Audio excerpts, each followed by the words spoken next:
built specifically for any person. We built the car and it was taken away, then we obviously move on to the next one.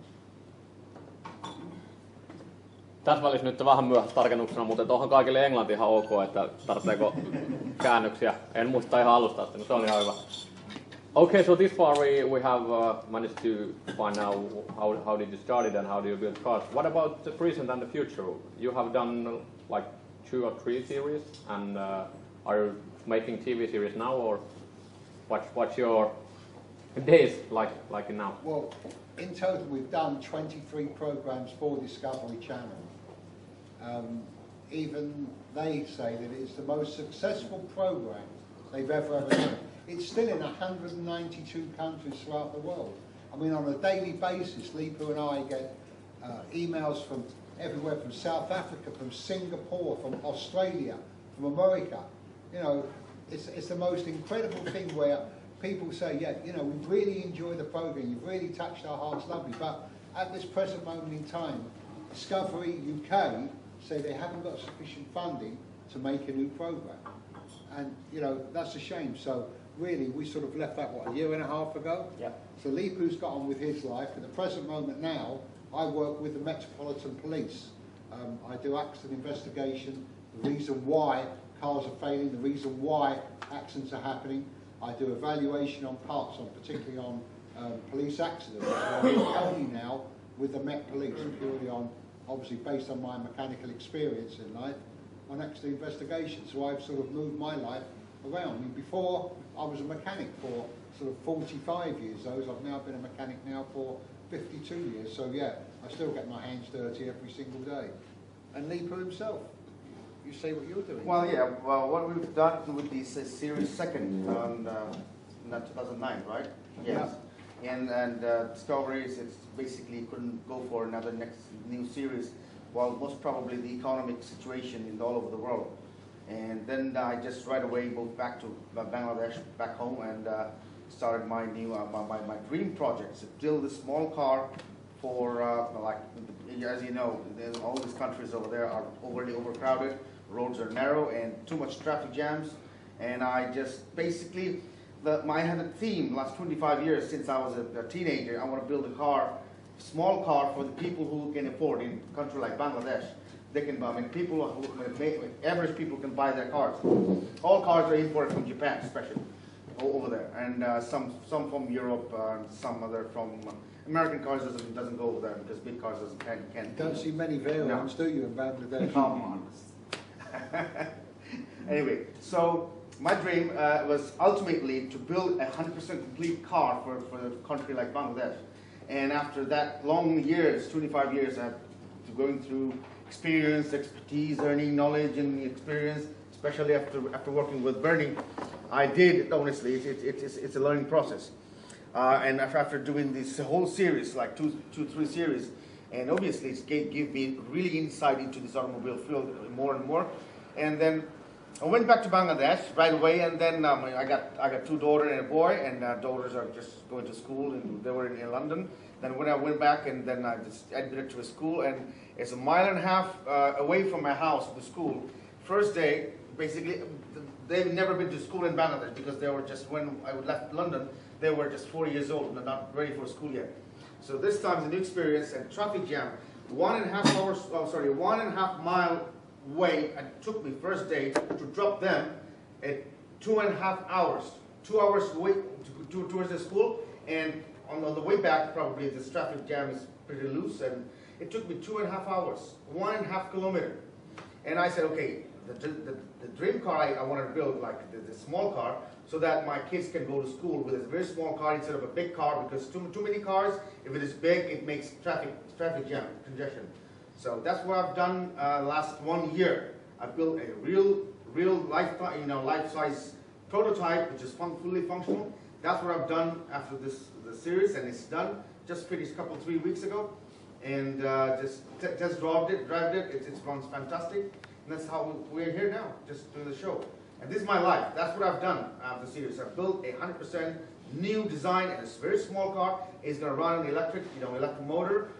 Now I got a petrol engine there to test the car, like as a conventional car. My dream is to run it by electricity, you know, the battery charge, you know, power. That's it. That's what I've been doing. And basically, we are really involved in this field. My life is in the car, and the whole thing around me, I mean, my life is around the, you know, built around the cars. And I love it, and I love it. I want to die working on cars. That's it. Don't even talk about dying. Got a lot more bloody years to go, forget it. So, you know, since we've done Shop, people will say, oh, you know, you must have made an absolute fortune. You know, you can sit back on your laurels. Forget it. Anyone who ever tells you, if they do a certain amount of programs, they end up being millionaires, it's total bullshit. You know, we were based on a monthly contract. Yeah, we got paid well, but life goes on after that. You finish that and you carry on with your life. Leepu's gone to build his cars. I work now on accident investigation. I'm still a mechanic. Leepu is still a designer. So our lives really haven't really changed, except for being filmed every day. We now do things for ourselves. But we are ordinary people who love what we do. And when we work together, we have, you know, we have this like association, I think we call it. Yeah. But we work very, very well together. And as I say, the most important thing is there's a very, very deep respect there. My respect for him as a designer, and his no respect for me as a mechanic. So that's the way it goes. But you know, we had fun. We had great fun making it. Yeah, we'd love to do another program. We'd love to do another series, but you know, things happen. If there isn't the finances there to do it, we just carry on with our lives. But the most amazing thing to me is that wherever we go, whatever shows we've done, the amount of people that come up to say, we've really loved the show, you know, you're ordinary guys. And to us, that's such an important thing, because we're no superstars. You know, we don't need a whole crowd of people going behind us. One thing is missing by people. A lot of people think we are TV stars because they saw us on TV, but in reality, we do the same thing we're doing in real life. It's just only thing is, the difference is they're watching our work. What we do in real life is on the television. We are not a TV star, and we're not making television programs. We're basically we're building things. We're really doing it in real life. It's been presented on television to watch people. That's the difference.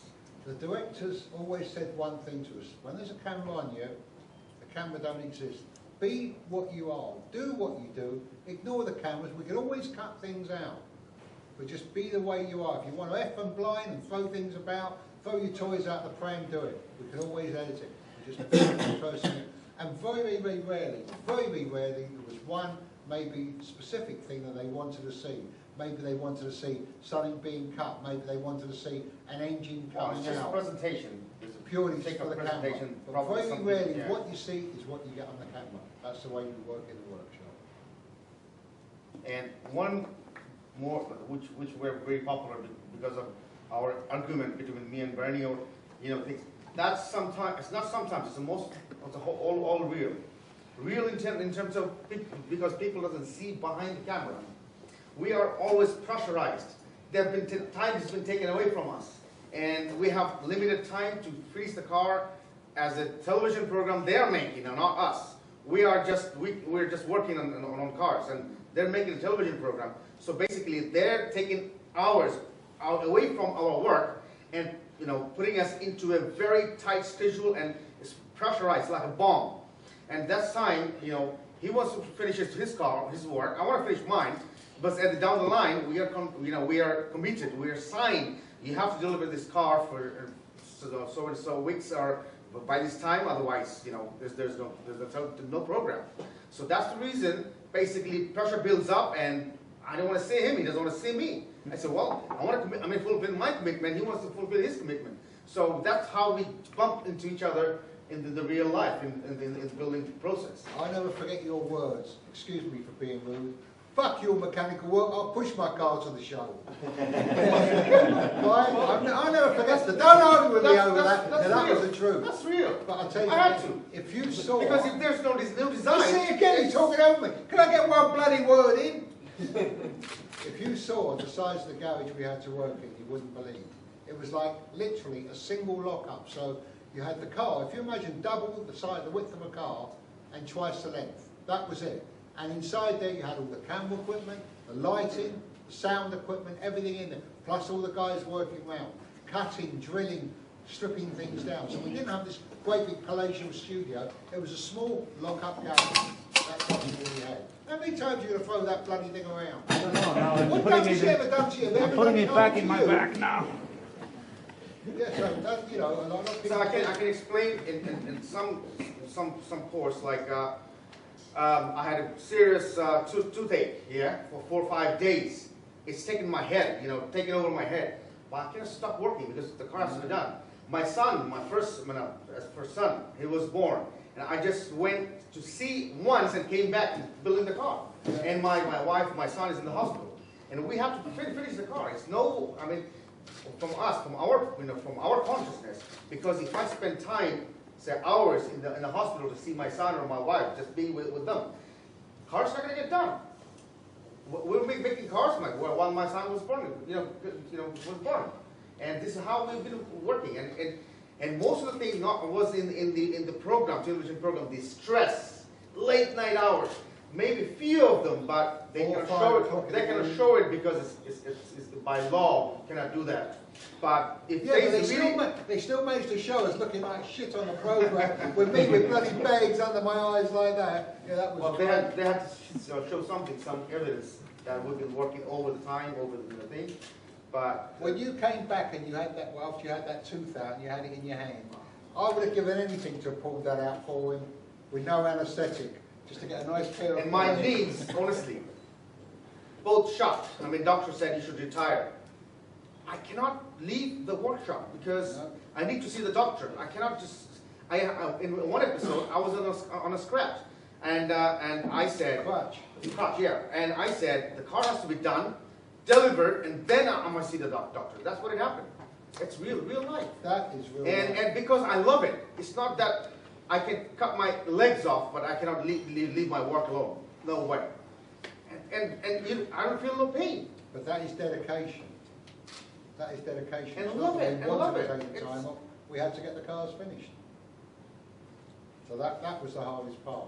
You know, we had no home life, literally, in all that time. But you know, we were doing what we loved to do, and that was the important thing.